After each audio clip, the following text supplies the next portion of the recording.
అందరికీ జేబీలు. పల్నాడు జిల్లా మాచర్ల నియోజకవర్గంలోని బీసీ నవచైతన్య ఆఫీసు నందు ఈరోజు మాన్యశ్రీ కాశీరావు గారి 92వ జయంతి సందర్భంగా ఆయనకి ఘన నివాళులు అర్పిస్తూ ఆయన్ని పూలమాలతో ఘనంగా నివాళులు అర్పించడం జరిగింది.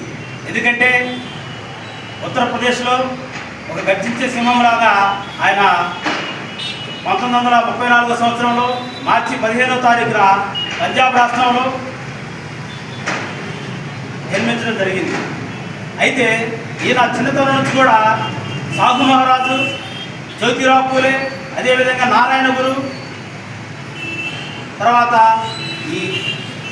వీళ్ళు చదివినటువంటి పుస్తకాలని చదివి ప్రేరేపితులయ్యి అంబేద్కర్ రాసినటువంటి కుల నిర్మూలన అనే పుస్తకానికి ఆయన చదివి ప్రేరేపితులై ఈ సమాజంలో ఉన్నటువంటి ఎస్సీ, ఎస్టీ, బీసీ మైనార్టీలందరూ కూడా ఇక సమాజంలో వెనుకబడి ఉన్నారని చెప్పి ఆయన అర్థం చేసుకొని ఇంజనీర్, ఆయన సైంటిస్ట్గా చదువుతున్న రోజుల్లో కూడా వాళ్ళ ఫ్రెండ్తో కలిసి ఆయన ఉద్యోగ భావాజాలంలో ఆయన బయటికి రావడం జరిగింది.